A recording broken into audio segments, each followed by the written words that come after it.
Welcome, everyone. I'll say it again in a few minutes, but just so you all know, Cornelia has had a family, a family emergency and is not able to be here today. So I shall be your lovely host and facilitator for the morning.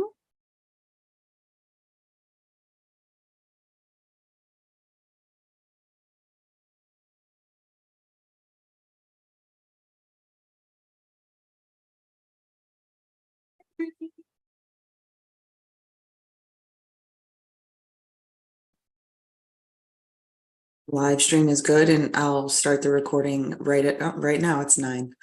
Okay.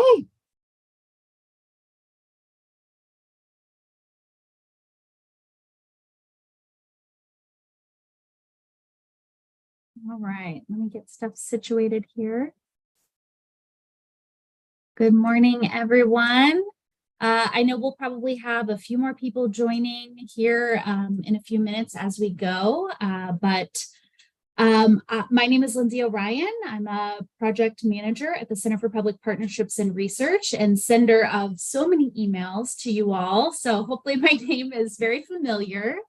I am going to be filling in for Cornelia today as your host for the morning and facilitator. She is with family, has had sort of a family situation arise. So I'll be filling in today. I do have my lovely colleague, Julia Gress, who's helping to fill in for support. So we're here if you need us and looking forward to talking with you all today. I do have my screen share running. Okay, so just as a sort of welcome and reminder for the recommendations panel, we are meeting remote today. We have our live stream running so that members of the public can join and watch the meeting.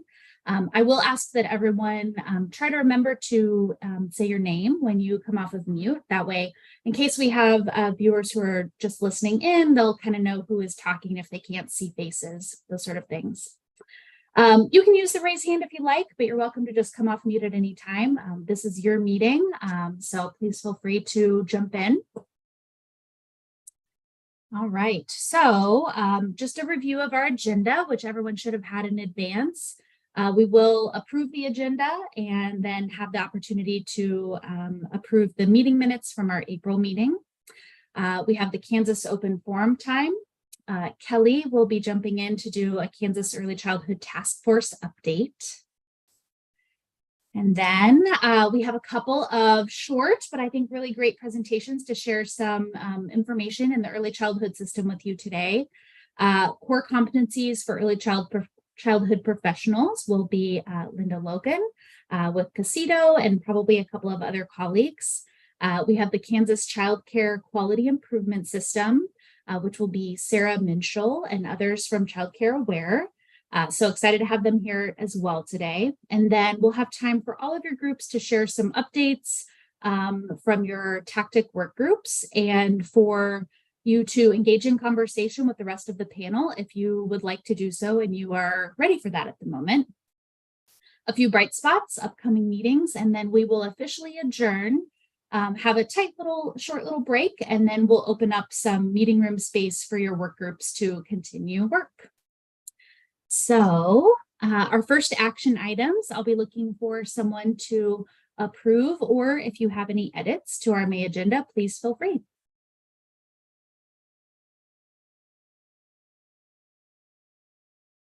This is Kelly Davidoff. I move that we approve the May agenda. Thank you, Kelly. Do we have a second? I can second this, Aldana Chestnut. Thank you, Aldana. All right, so all those in favor, you can raise your hand or give a thumbs up. Give some sign of assent, great.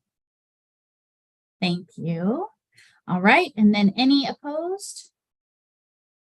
Same sign, if you will. You can tell I don't run meetings all that often in quite such a formal manner, so thanks for your patience. All right, so it looks like our May agenda is set. Everyone should have a copy of the April minutes. Were there any edits or corrections to those minutes?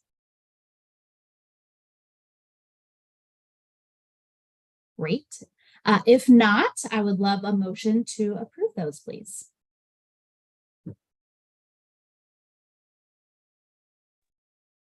This is Brenda Bandy with the Kansas Breastfeeding Coalition. I make a motion to approve the April minutes. Thank you, Brenda. Do we have a second?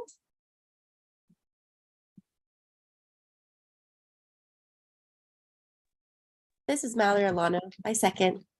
Thank you, Mallory. All right, so we have a motion to approve the April minutes. All those in favor, thumbs up, raise your hand. Perfect. Thank you so much. And any opposed?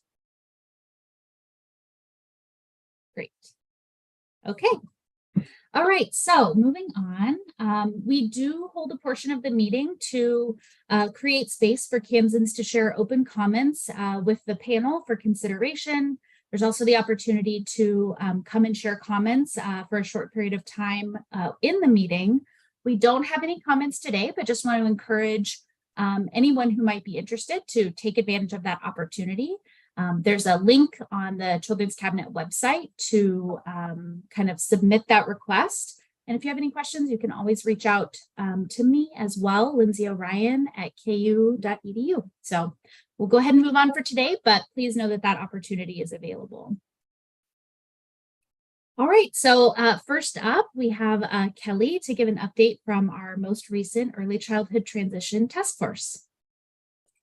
Thank you, Lindsay. Hi, everyone. I'm Kelly Davidev, Executive Director of Child Care Aware of Kansas. And I do serve on the Early Childhood Transition Task Force, but I will share that I'm humbly stepping in to offer an update in Cornelia's absence. Cornelia is actually the chair, one of the co-chairs of the Transition Task Force. But so far, we have met twice as a group, with our most recent meeting earlier this week, in fact. And just to give you kind of a broad overview of sort of the process and what we've discussed and where we're going, we do follow the executive order that you see noted there in terms of what we're focusing on and how we proceed with the work. We really started with our first meeting conducting a little bit of a landscape assessment to better understand sort of the lay of the land in Kansas and our early childhood system, what programs we have, where they're housed, who is served, any opportunities for, alignment that could be easily gleaned from the get-go. And then in our second meeting, we really took the opportunity to hear from 2 other states who have embarked on a similar path. To share my sort of personal perspective, I found our last conversation really, really informative. We heard from state leaders in Missouri and in Colorado, so 2 neighboring states that have gone down this path of consolidating and aligning their early childhood programs and services, either under an Office of Early Childhood or in a standalone state agency. And both have had an amazing path to get to where they are today. And we had the opportunity to hear from them in terms of lessons learned, things that worked well, things they might have done differently, what they still see as the work ahead for their states. And we had an amazing opportunity to ask follow-up questions about anything and everything under the sun. So it was really an amazing opportunity to just sort of get a sense of what might be possible here in Kansas. And then looking ahead, I think our next task as a group will be to hear directly from our stakeholders, from families and communities and early care and education professionals and providers across the state.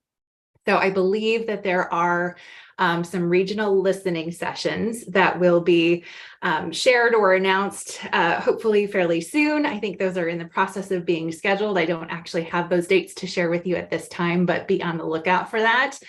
And task force members can certainly participate directly in those to hear directly from those closest to the work at hand. And we'll also be taking that information back to the task force for further discussion and work. So that's a little bit of where we're at just in the first few months with this group. I think we have a few more meetings scheduled out throughout the rest of the year.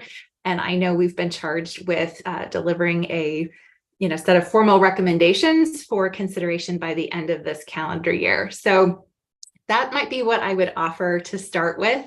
Again, we've really focused on just understanding where we are currently as a system and then thinking about what might be possible Personally, I found it a very informative process, and I'm looking forward to the future meetings to come too. So Lindsay, I don't know if you want to entertain any questions. I would do my best if anyone had any, but that's what I would share for now.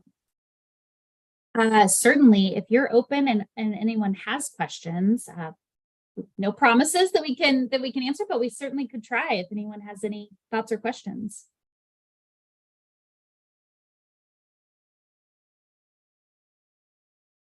I can certainly offer that oh, sorry, did someone come off mute?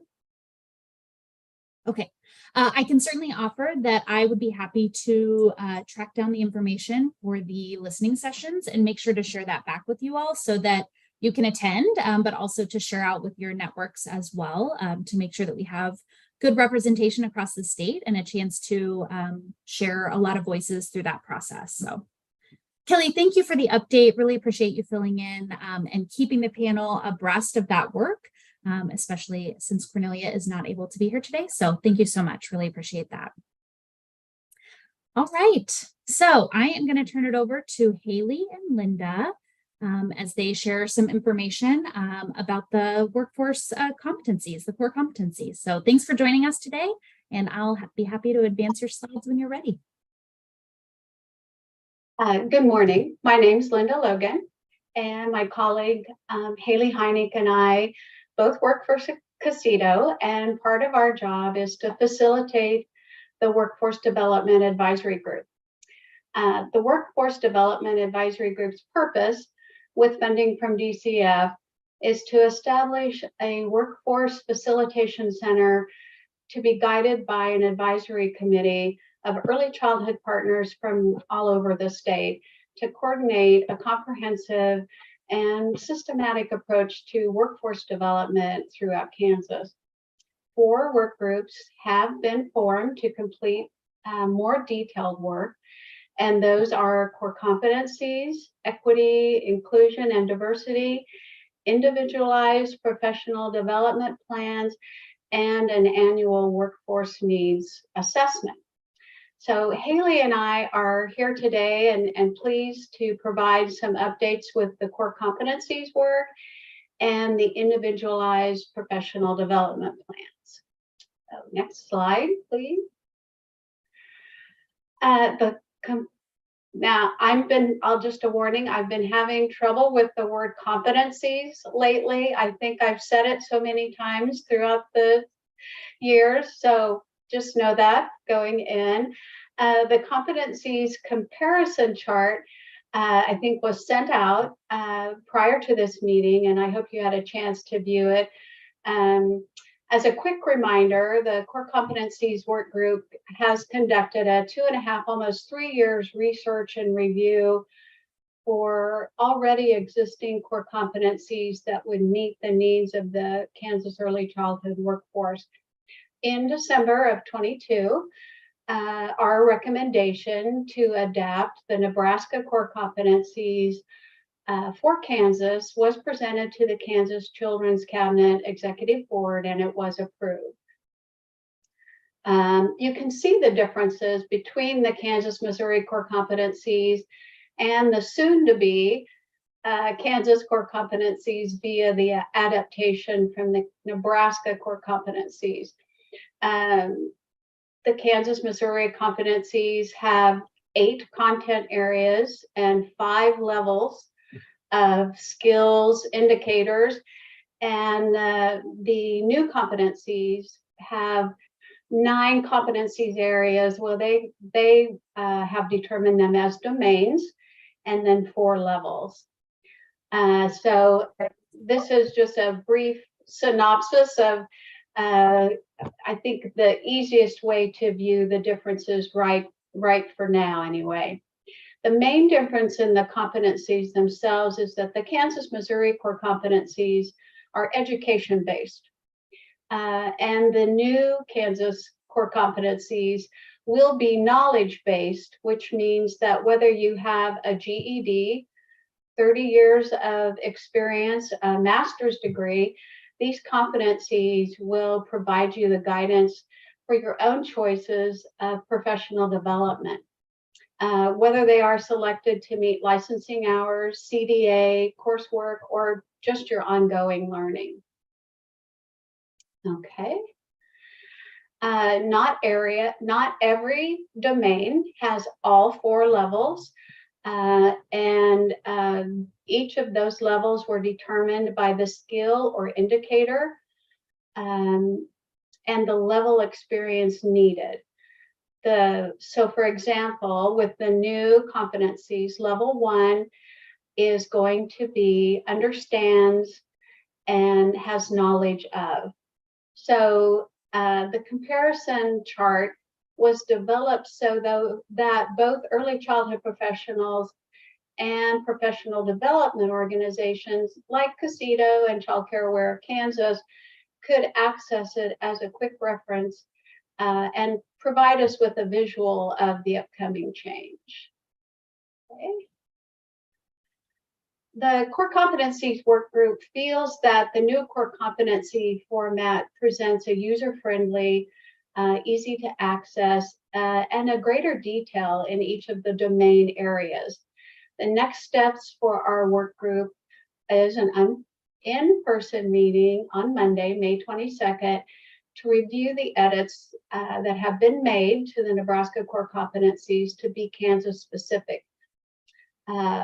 While the Nebraska competencies will be used as is, there are certain documents and references in their document that we will be changing to make them Kansas specific. Additional reviews will be completed before the draft version is sent to a design team. Then that will ready the new core competencies for electronic and hard copy distribution across our state. We will also be hosting focus groups with Kansas early childhood professionals to collect their feedback and questions. If there are any providers, directors attending this meeting today that would be interested in attending the focus groups, please contact me. Our contact information will be available at the end of our presentation. I do want to add that there are about 16 people in this core competency work group, and we do have representatives from family child care and child care centers in that. So we're very, very tickled to have that representation. Does anyone have any questions?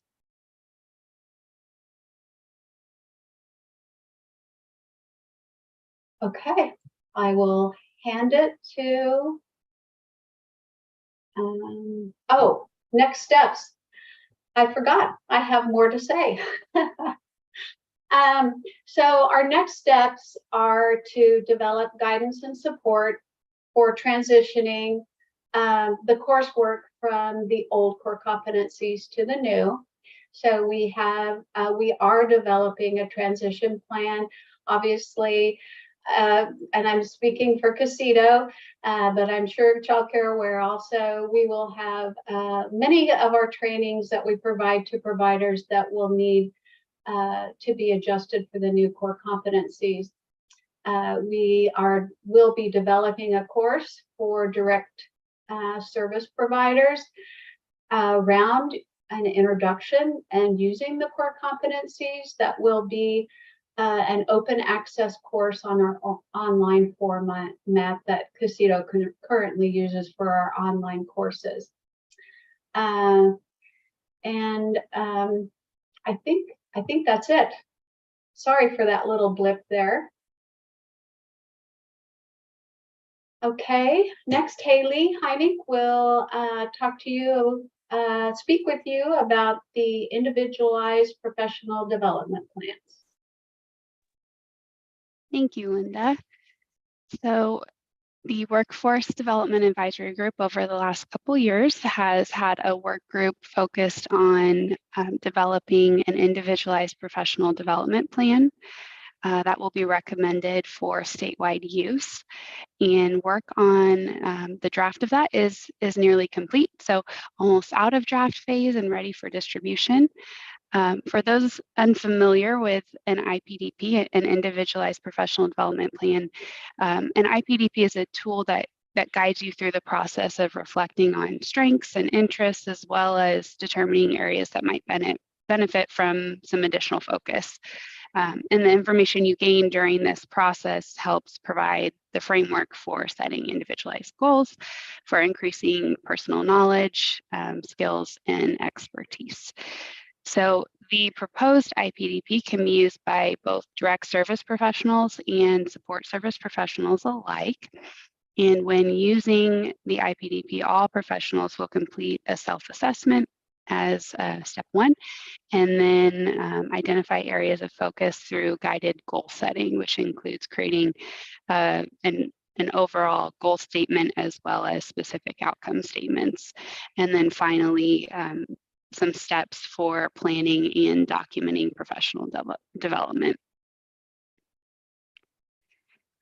On the next slide, self-assessment. So the initial rollout of the IPDP will include a self-assessment tool built around the new Kansas core competencies that Linda just shared. So these two efforts have been really corresponding together, really working together to get these off the ground. So we plan to expand the IPDP, the self-assessment tool, to allow use for other professionals in different settings, so both direct and support service, and for different professional purposes. So this means that we're looking at expanding the self-assessment to have different tools around professional development documents like the CDA competency standards and subject areas, the NAYC professional standards and competencies, trainer competencies. So really you can customize how you want to use the IPDP based on what it is you're focusing on in your work, or what your role is. So we also have course development planned to support the use of the IPDP, and courses will be developed in multiple modalities for both direct service professionals and support service professionals, for example, on how to use the IPDP and why it's important, and on how to support others in completing the IPDP. So if you're a coach or a TA, a technical assistance provider, how to support others in using an IPDP, completing it, and working on it long term. The IPDP is currently planned to be shared with Kansas professionals through an open access course on Canvas. And this platform will allow for electronically fillable documents as well as printable documents for paper and pen completion. And the link for this website, we'll share this once development is finalized. We'll share that out widely. But future dissemination plans also include the integration within the new registry system, which will allow for more dynamic capabilities within the online system. And that's all I have on IPDPs. I do just want to say that the revised core competencies and the IPDP work will support the career pathway. And the purpose of the career pathway is to really build a coordinated system of professional development that's accessible, affordable, and equitable to meet the needs of a diverse early childhood and care education workforce. So as part of phase one of this career pathway work, a steering committee is guiding the work being done to develop an implementation plan, and that it will be started mid-summer. So just as a closing, if you're interested in joining the monthly Workforce Development Advisory Group meetings or any of the work groups or both, please just send me an email and we'll get you added. But Linda's the direct contact for the core comp work group, and the IPDP work group. If you're interested in that, you can contact me, and any of the other ones that Linda mentioned at the beginning of the meeting, we can get you added to those as well. That's all I have, unless there are any questions. Hannah? This is Hannah White. I don't have a question. I just want to say amazing, super excited. I absolutely love all of the huge professional development tools and resources that are being built right now. To see the IPDP come to fruition, just the amount of work that you all have been doing on the Casito side is incredibly helpful and meaningful, especially with the registry work going on. And then to hear you tie it back to Career Pathway, I'm getting so excited for Casito's implementation of Career Pathway, and just a lot of gratitude, and keep up the good work. So thank you. Thanks, Hannah. Emily? Hi, sorry, when earlier with questions about core competencies specifically, I was up to my elbows in kids.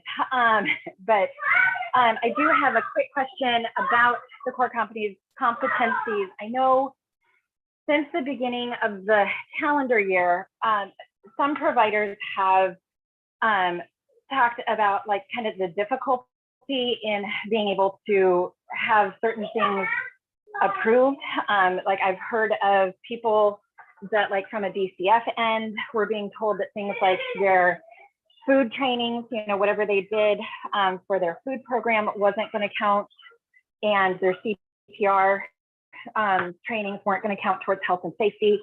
And the best any of us could figure on our end was that it was the core competency type stuff. Are we going to see that things streamline effectively, or are we going to have to be mindful of like stuff that we're used to taking now no longer counts in the way that we're used to, and we have to adjust what we're taking and who we're taking it from, and things like that?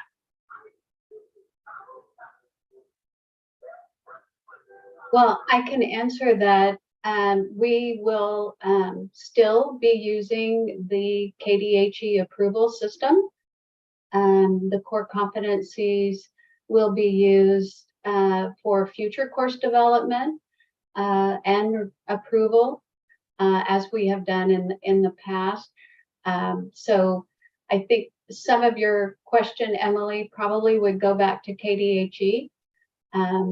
We just follow those guidelines for our coursework to do as is guided, you know, to us by DCF and KDHE. So I see these core competencies being clearer for a determination of you know, coursework, and that way I think a lot more accessible for you to determine which courses will fit in the areas that you're needing. So that's one thing that we really, the group has retained a high priority on throughout this work, is that these core competencies must work for the workforce, for the providers like yourself, because in the past that's not always been the case.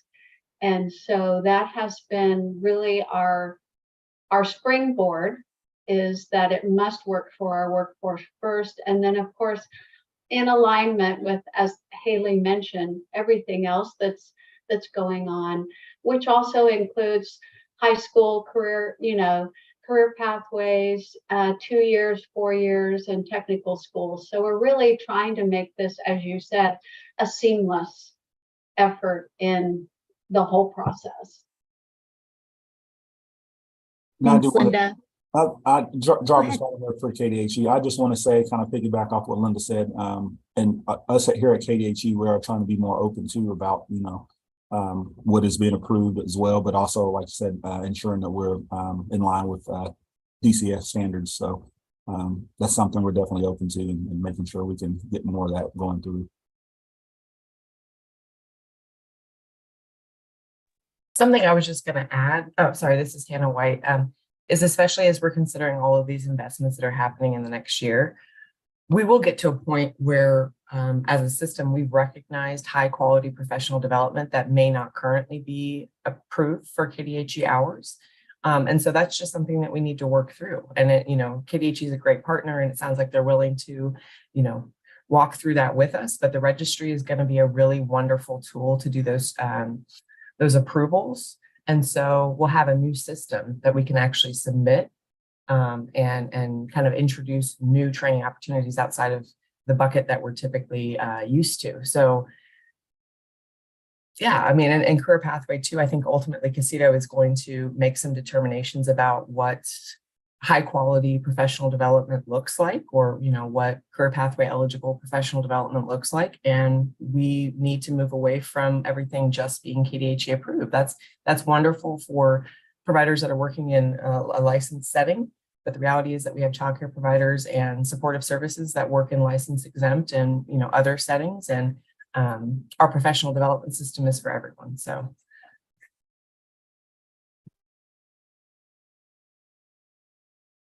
Great.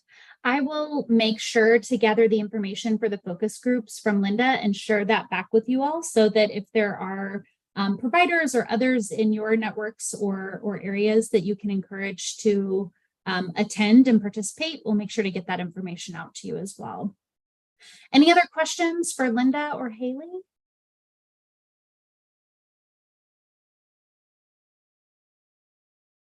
Okay. Thank you so much for coming with the panel today and sharing this update. Appreciate you giving the opportunity to, of course, share out the great progress and work that's happening, but also to allow our panel members to engage and also continue to take that out and share with all of our networks. So appreciate that. All right, so next up, I have Sarah Minshall, and I believe some other colleagues as well from Child Care Aware. So I will go ahead and open up the floor to you all. Thanks for being here. Thank you so much for having us. Sarah Minshall, Director of Innovation, Programs, and Strategy with Child Care Aware of Kansas. And my colleagues that are joining us today will introduce themselves once we get to their portion. But we are really excited to be able to discuss with you some of the work coming through the Child Care Quality Improvement Support System. This is really something that has evolved quite a bit. And we are thrilled that this work now encompasses several different layers that is going to really serve providers statewide in a more holistic, well-rounded approach. What we are really aiming to do at Child Care Aware of Kansas is ensure that the burden of participation doesn't fall on the childcare providers. And we really are hopeful that we can improve the ability of families to recognize and choose quality childcare and education that best suits their needs. So this system has several components that we'll dive in a little bit deeper as we continue. But you can see there are several aspects that fall into the direct service and support, collaboration, and then peer networking as well. So if we could go ahead to the next slide. And I will hand it over to my colleague, Kelly. Hello, everyone. I'm Kelly Kane-Swart. I am the Program Manager for Links to Quality at Child Care Aware of Kansas. And currently, we are working with providers with the program administration support. This service is a provider-driven approach to ensuring that programs have those solid business practices in place, because as we all know, if they don't have those business policies and practices, it's very difficult for them to keep their doors open and are not able to serve their community. So we have been doing one-on-one technical assistance with programs for the last year and a half to help them ensure that everything that they desire goal-wise for their business comes true. Well, maybe not everything, but we're trying really hard to help them, working just on handbooks or illness policies, or if they're not getting payments or late payments, we're diving in deep to see what works for them and that particular program. So it's very individualized per the program. So this is happening now, and we will be moving into Links to Quality soon. Once we launch, we will have 4 core links that will be available to any provider who's licensed in the state of Kansas. Eventually, they will be able to choose. The very first one they will do will be that program administration link. And so it will be benchmarks and indicators that are all about their business, and they will submit evidence as to how they meet each of those quality indicators, those evidence-based indicators. And once they submit all the documentation for that particular link, they will get a badge of some sort where families will be able to see that they've earned that and that they're working on the quality, that, you know, it's continual, and that that's something they've strived in and achieved. Then they'll be able to choose between one of the other 3 core foundational links that might be family partnerships, which of course is all things for the families, like the handbook or what activities or resources that they have for families. There'll be a health and safety link. I'm sure that you all can imagine what goes in that. And then a learning and development link. So then we'll be looking at things within the classroom and what the program offers under that particular link. So we will share more information as it becomes available as to when we'll be launching those. And when we do launch the links, we'll sunset the program administration support service that I talked about previously. So we're in the process of building this and making sure that it is provider program driven and equitable to their needs. So that's it in a nutshell. Thanks for letting us come and talk about this. I could talk about it all day, so I've had to like really limit what I say. It's so exciting. Thanks, Kelly. I'll jump in and share about the learning communities a little bit as well, as that is a key component to this work and really has been as Links to Quality was moving through the pilot phase.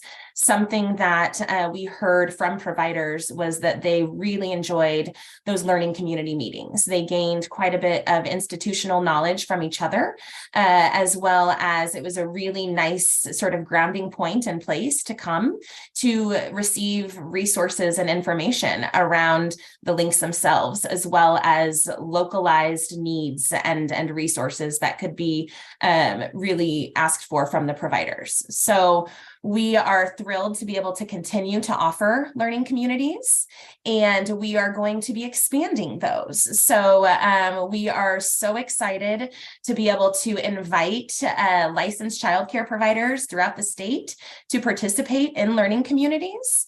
And when they do that, they will receive the opportunity to connect with a regional community consultant. And those regional community consultants are employed by our CCR&R partners throughout the state. So I think that is a really critical key element to ensuring that we are bringing that localized regional approach to each community, and our providers have the opportunity to connect with someone right there that can answer questions and provide technical assistance and coaching around what Kelly mentioned, as well as around some other offerings that will be coming through our shared services model. So the learning communities will really have a wide array of topics and offerings. A little something for everyone is kind of how I like to say it. And we are hopeful that we can provide enough education and resources for providers to feel comfortable coming and gaining the knowledge that they need to fully engage in this system and get everything out of it that they can. So we will continue to offer that technical assistance, the peer-to-peer support that comes from those learning communities. And we're hopeful that we can see those numbers increase, and we can work with some of our other partners to ensure that we are collaborating at appropriate points to really bring in providers and offer them all of the information they need to utilize this system. And I will go ahead and hand it over to Lizzie. Hi, good morning, everybody. I'm Lizzie Susix. I am the Shared Services Program Manager. So for the past several months, we've been working really hard at getting kind of the shared services compiled and put together. So definitely very excited to share what we've done so far.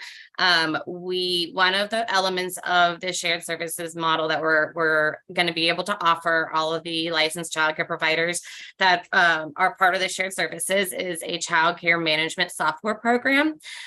We are in the final kind of agreement phase with the child care management software, and we are getting ready to onboard providers here in the next few weeks. The CCAKS team has already begun the training process with those childcare softwares and programs, and we have been working really closely with them. So we're very, very excited to make that announcement and get that out to the community. Along with that childcare management software, that's just kind of one portion of the shared services model. And the other portion is going to be a provider-led, localized network hubs that will provide, or I'm sorry, that will offer services that are going to be specialized for those networks. So those could be look differently per network. We recognize that the needs for providers in Western Kansas may be very different than the needs for providers in Eastern Kansas. So being able to have the providers kind of lead that and localize it is going to be more beneficial to them to be able to use the services and have services that they will need. To do that, we'll be kind of multi approach here.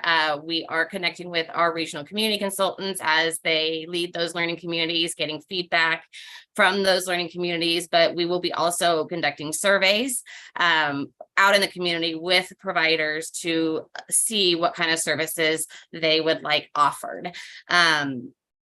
From there, the network hubs will have an application process that if they're interested in being part of that shared or serving as a shared service hub. So that is kind of where we're at right now, is we're getting that application ready to go. We're compiling all of the information. The survey should be coming out soon. We have a tentative statewide webinar scheduled for June, the first week of June. Don't have that finalized yet, but when we have that finalized, we'll get that out information in the community so everybody can take that opportunity to kind of get, hopefully, a lot of their questions answered. But I could ramble on for hours, but I will stop there. But I'm just very excited. And I know Sarah and like Kelly said, we're all very, very excited to be able to offer these services and have them catered for those communities. So yeah, thanks, Lizzie. Yeah, we have heard a lot of conversation out in communities that this is something that providers are asking for, communities are asking to engage in. And so I think the timing is really great that we are going to be able to launch all of this here very shortly. And so that we can get communities and those entities that want to service hubs up and running and start supporting providers and utilizing these services as soon as possible. I also wanted to just say thank you to DCF as our funder on this work. We really appreciate the support and the alignment and the just time and attention to this work that they have given. And we're thrilled to be able to continue that. And I would also like to thank any of the members of the advisory group that we have that comes together monthly to help guide this work as we move through some of the really core components and aspects. So thank you all for your dedication, your commitment to the work, and we're looking forward to sharing more as we have more to share.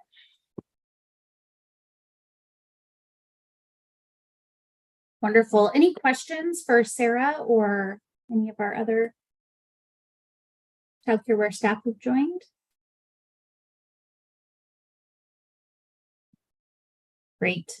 Well, I really appreciate you coming to share with us today. Part of the commitment we've had this year, certainly in addition to bringing exciting information to the panel, is inviting all of the early childhood governance connected groups who presented earlier in the year to the panel at our Early Childhood Governance Summit, is to ask them to come back and continue to share regular updates with you all so that you're aware of great work that's happening. You're able to share out those things with your networks and to sort of keep that coming on a regular basis. So of course, as I'll share later, we have the opportunity for panel members to offer up requests or ideas for different information you want shared with this group.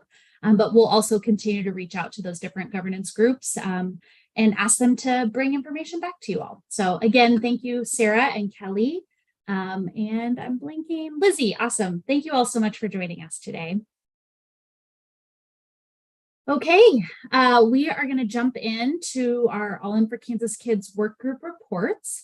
I know we're fast approaching the end of this panel term in June. Just want to remind you all that there's no pressure to have a super formal recommendation. That certainly could be the result that comes in June, but it is not the only outcome that can come from your work groups. But we're really excited to have you all working on these issues and helping to make progress. So I will open it up. We can certainly jump around, but I just sort of adjusted the order from last month. So I've got our 7.1.2 zoning group up first. If someone is ready to share and engage any questions or other pieces with the panel. Okay, good morning, everyone. So basically our biggest challenge, our biggest success right now so far is we had talked about we wanted to do a survey to go out to providers regarding what their perception or their knowledge of zoning that maybe we didn't capture from the Go Team's work of looking at websites, et cetera, and from what the surveyors had submitted as far as zoning requirements. So I say that the great success I think we can claim is that survey is completed, and it did go out in Child Care Aware's newsletter this past, well, just a few days ago. Kelly could tell me the exact date, but I remember seeing it just a couple days ago. So we're really excited that that is out, and we're hoping to get some really good and useful information back on that. And I was just looking for my updated timeline because I pulled up the old one. But we're hoping to get some really helpful information so that we feel that that will help to make sure that if there's things that providers know about, whether it be a misconception or whether it be something that just none of the rest of us caught. So if it is something that providers say, oh, well, I know this additional thing, then we're able to follow up and see if that really is, or if maybe it was something in the future that went away and they didn't know about. So that's some of the outputs that will come from the survey. Our other piece, so basically our original focus was for zoning and HOA, so like city, city zoning restrictions and HOAs. And our group decided that was too big of a task to handle in this short time frame. So when we talked about who was still on, so all of us that are currently on our little work group do plan to, if we're accepted, to stay on next year with the same group, and thought that next year's task would be to look at the HOAs, because that will be an even bigger challenge than the zoning. So we do have a little bit of work that's starting on that. There's some of the committee, we're going to start looking and seeing if there is like a big overarching homeowners association that they all report to or all talk to or something, if there's some one source that we can go to, because otherwise that's going to be quite the challenge. And for example, here in Johnson County, we have hundreds of HOAs in our county. So just finding them, connecting with them, who do you talk to? And that's just one county. So when we have that across the state, so we thought that's going to be a really much heavier lift. And so we are, so once we kind of get that data, kind of our plans with that is to start working with the Kansas chapter of American Planning Association and to see if maybe we can work with them some way along the way. And then to maybe kind of start working on some talking points and some ideas of how do we start making a difference with these zoning challenges and roadblocks. And in any rest of my group, if I forgot anything, feel free to jump in.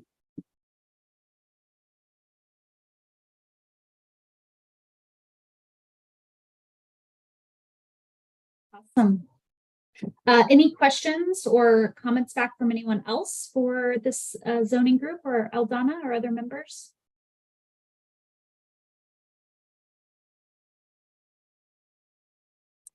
Thank you for the update. It sounds like progress is happening. These big issues definitely take little tiny steps to kind of work through. So really appreciate that. Okay, 6.1.5, recruitment and retention. I'll open the floor up for you now.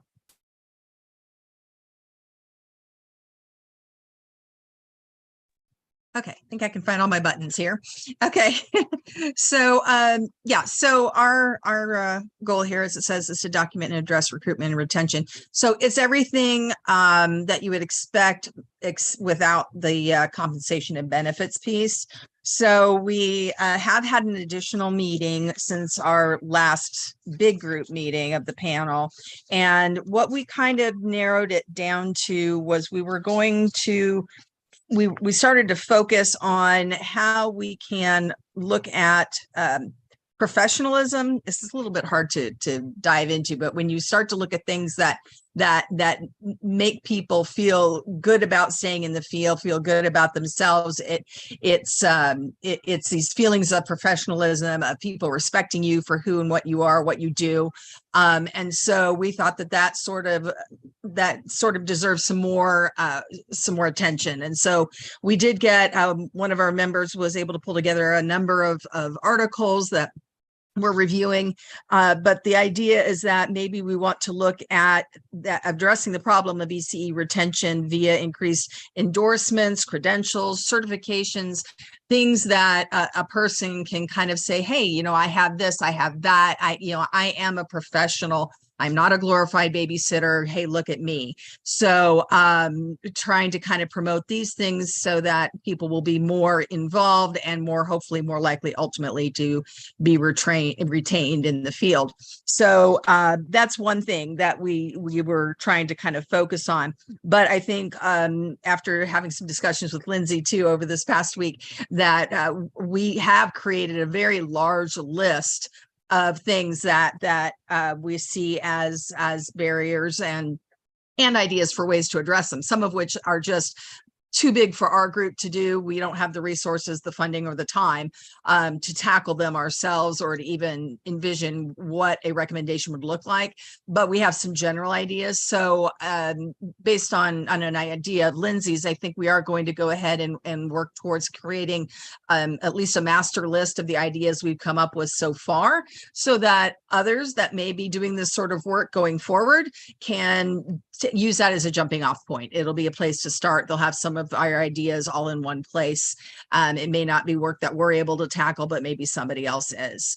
So this is kind of the path that we're taking right now, and we'll have something more formal for June.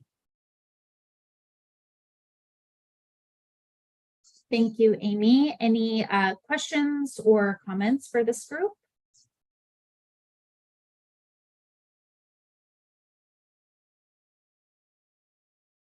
Okay. Next up, 6.1.1, compensation and benefits.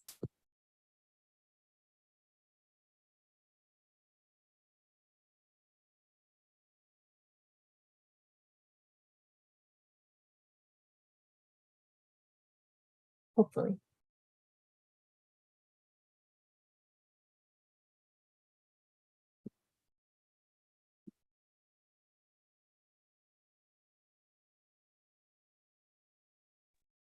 I know. I'm sorry. I don't see Logan, or I know Cornelia's out today, and I thought Logan would be doing an update, and I'm not sure if any of the rest of the group is here. So apologies. I did not have a plan to speak today, but I will give a really brief overview. Our last meeting as a group, we talked about the need to have a standard definition for compensation. And so that is part of what we're working on currently, as well as looking at some of the key compensation structural components that have been built into state systems across the country that we know have been successful, as well as looking at some of the challenges to implementation, and really considering what elements are conducive to our particular region and which ones wouldn't be a good fit based on just the early childhood compensation ecosystem and landscape of other states. So that's kind of where we are at this point. Thank you for being willing to jump in and give us an update. Asia, we really appreciate that. I know it's hard if you are not in that mindset and ready to do so. So I thought you did great. Not a problem. Great. Okay, if there are questions, I will allow anyone to kind of jump in.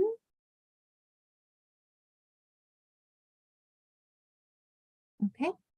All right, we've got 4.2 family-friendly workplaces.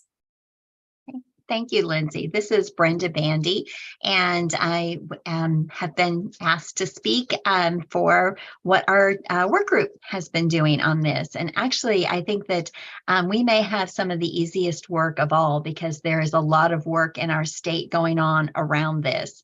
So we met just as recently as Wednesday. So we're meeting kind of between our meetings, and we're kind of focusing in on a recommendation to ask the Children's Cabinet to serve as a creation of this one-stop shop for family-friendly workplace practices where employers can go to find good information, quality information. And we're also seeing that there's a need to not only create this space, but to align the work that is being done by a variety of partners. Many of you may be familiar with the Kansas Power of the Positive, which has been around for 5 years and has really taken a lead in this space as well. Our organization, the Kansas Breastfeeding Coalition, has been working on a small piece of that around pregnant and breastfeeding worker accommodations. And we also heard from Bethany about what DCF is doing to create the consumer page that will have an employer piece to this as well. So one thing that we did kind of have an ask, I think, to the staff is to create a template for an invitation so that we could invite some subject matter experts, such as people from the Kansas Power of the Positive who are working on this, to come to our work group. So it's not just limited to the recommendations panel, but we really want to hear from other groups that are working on this as well. So inviting others to the work group, but centralizing our recommendation around asking the Children's Cabinet to really take a lead to coordinate this effort and to make the one-stop shop for information. And we also think that the key to success will be to present a business case for these family-friendly practices, that it really has to speak business language, has to be marketed to business. It has to be funneled through agencies and organizations that are trusted resources for employers, such as the Department of Labor, the Department of Commerce, because employers aren't going to think of even the Children's Cabinet or other organizations as a place to go for workplace practices. They might think of SHRM, Society for Human Resource Management. So it's going to be important that whatever be created, that it be embedded in and linked through these other resources where employers are more likely to go to seek information about employment practices. So there you go. That's kind of what we're thinking, where we're headed. And like I said, the work is actually already being done. I think the task before us is really to coordinate and align the work. Thank you, Brenda. Any questions or comments from other panel members?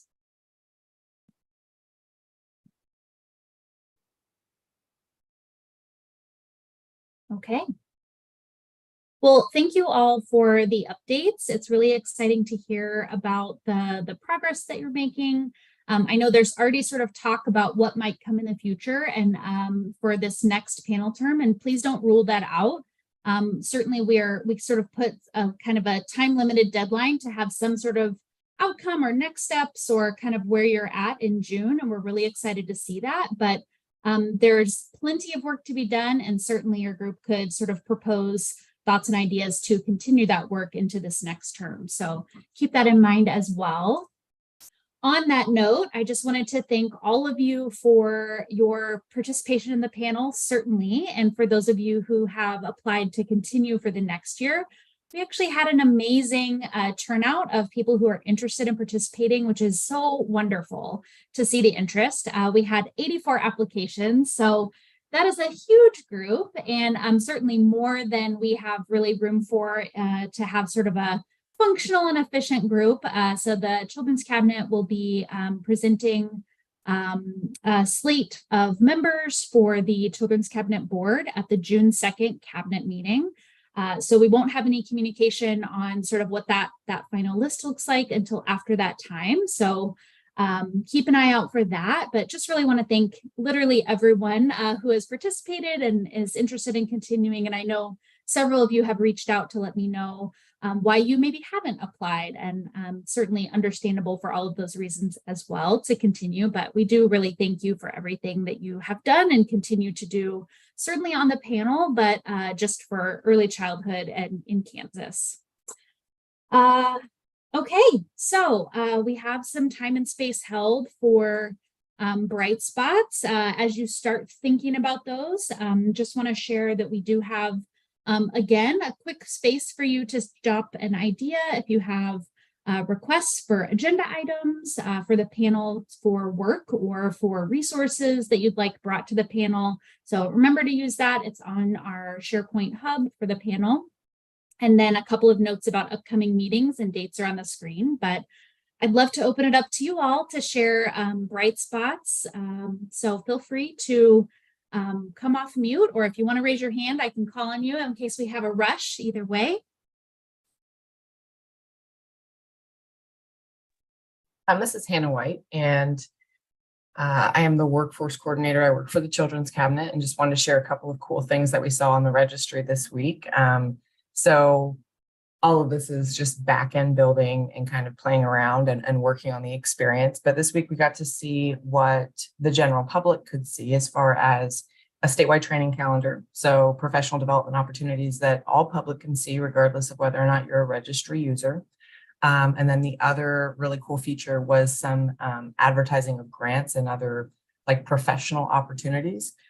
So we're optimistic that there's going to be a place for like conferences and like collaborative networking type of things, in addition to grant opportunities or how we traditionally talk about PD opportunities. So a lot of work on the back end, and I'm sure you can imagine in my place, it's nice to see something and be like, oh, okay, you know, it's what we think it should be. So just really excited, and I can't wait for some of you to be able to start seeing that. Also a reminder, and it should be in the All In for Kansas Kids weekly email. If you are a childcare provider and you're interested in being a user accessibility tester for the workforce registry, so that's an obligation from about now to probably, you know, December. Not a huge obligation, but just saying you're interested from that amount of time. There's a link to a form that you can fill out. It's in the weekly email. We're looking for people with a variety of experiences, so you can work in whatever setting. We're looking for people with a variety of comfort with technology. So, you know, very uncomfortable to love it, live it, I code. And then also we've got a lot of people who have submitted, which is fantastic, with like 10 plus years of experience. But if you know somebody that's younger, okay, so somebody that's just come into this field and you know, maybe less than a year, we really need to hear those perspectives too. So please share, and that's it. Thank you, Lindsay. Thanks, Hannah. Amy? So my bright spot, this is Amy Gottchammer. Sorry, we are doing bright spots now, right? Yeah. Okay. For a second there, I doubted myself. So last week, of course, was you know, teacher appreciation, staff appreciation, provider appreciation, and we just got so much, you know, love and thanks and goodies and everything from our families at Google's, and it was just a really wonderful time, and staff felt really loved. And so just, you know, we even got stuff from community organizations, sent flowers to different centers, and there was just things on social media, and it was really nice, and everybody got a lot of warm fuzzies from it. So that part was really lovely. And then we had because Mother's Day happened to be last weekend, we also had a really successful family event this week. I just thought I would share. We called it Wonder Woman Wednesday. And so we invited the children to invite all of the important women in their lives, be it mom, grandma, dad's girlfriend, big sisters, whoever the important women were in their lives, to come and have breakfast with us. And so we had a waffle and pancake bar, and we set up tables and everything from 7:30 to 9. And it was a come and go as you could. And and some dads ended up coming because mom couldn't get off work. And it was just really fun, though. It was really a nice time. And we even had one mom dressed up in her Wonder Woman t-shirt with a cape and everything. And so it was a really special time for people to get together. It was we got lucky, and it was a nice day. So we really had a nice opportunity to just celebrate all of the women that are important to the kiddos in their lives. So it was a bright spot for us. So thanks for letting me share. Oh, I'm having a hard time not just like smiling too much. That's really awesome. Thank you for sharing, Amy. Brenda? Yes, thank you. So we have two bright spots that I wanted to share.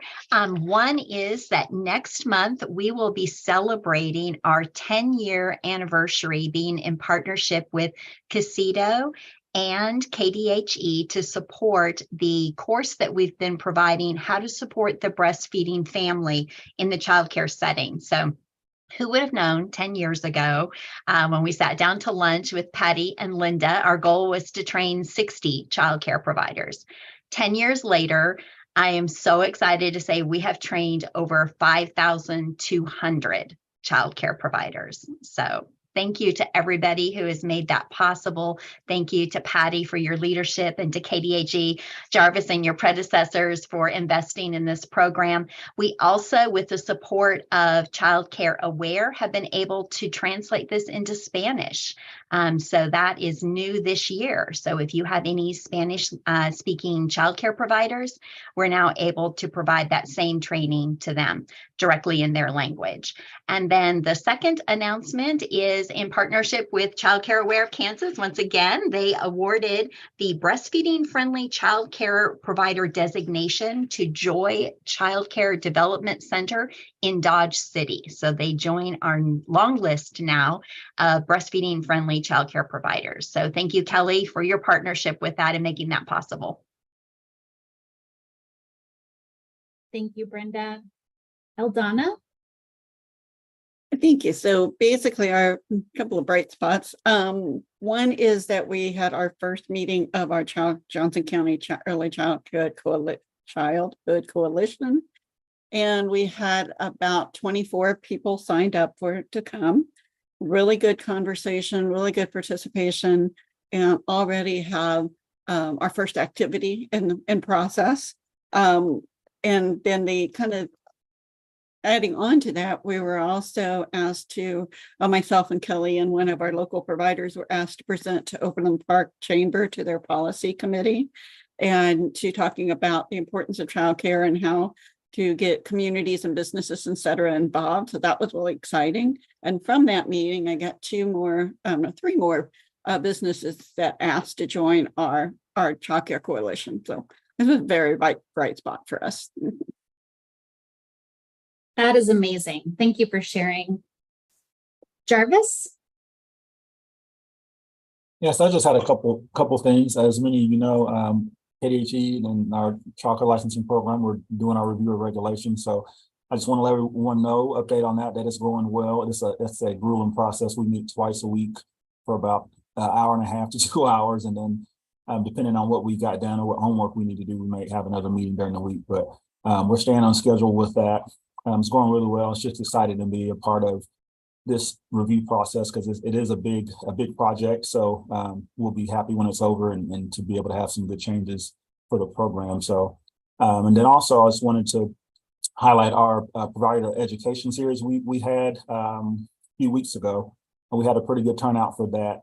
So that was exciting just to be able to get on and have those conversations and give out that information for providers and whoever wants to hop on. And so our next one is at the end of July. And so we're just excited about that, to have that on board now, because that's another way for us to connect as our program on KDHE with providers. So that is all I have. Thank you. Appreciate those updates. Appreciate the work that you're doing with the regulation review. I'm sure that is definitely grueling, but really important. Kelly? Hi, I'm Kelly Davidev. I just wanted to share some just exciting conversations that Child Care Aware of Kansas has had recently with our partners at DCF and KDHE about the Child Care Health Consultant Network. If you're familiar with this program, we built this from scratch, really during some of the darkest days of the pandemic. And it was a lot of blood, sweat, and tears to establish that model and make sure that we had high quality coaching and technical assistance to provide to childcare providers during some really difficult situations. And we also do this model in full partnership with our childcare resource and referral network and with Casito as well. So it is really and truly a system-wide effort. And over the last few weeks, we've had inquiries from several external entities wanting to know what we did, how we did it, what we learned, what's going well, and how they can think about replicating what we built here in Kansas. So we've been able to meet with folks from the state of Washington, from the state of Colorado, and then just yesterday from King County, Washington, where they have really just tried to kind of pick our brains collectively and talk about what this network means for Kansas. And it's been really exciting to share that and also to hear some of their feedback and comments. I think I can say kind of across the board, they tend to express a sense of being blown away at the amount of infrastructure we built just in not even 3 years. So I just wanted to share that. A lot of folks have put a lot of hard work and dedication into that model, and it's something we're really proud to be able to offer to childcare providers in Kansas. That's great. Thank you for sharing, Kelly. It's kind of amazing what we can do in crisis, and it's awesome that it has, lasted so well and been such a great resource. So thank you.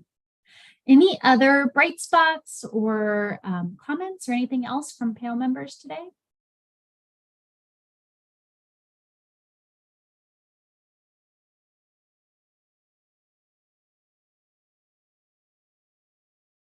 Okay. Well, we are moving towards adjournment of our official meeting today. I do want to remind everyone that there are ways to stay connected to the work that's happening in the state. I'll make sure to gather information that you all shared. And if you had anything that you shared today that you want to have me add to sort of a resource list to send out to everyone, please send me an email and I'm happy to share that so people can have details and links and those sort of things.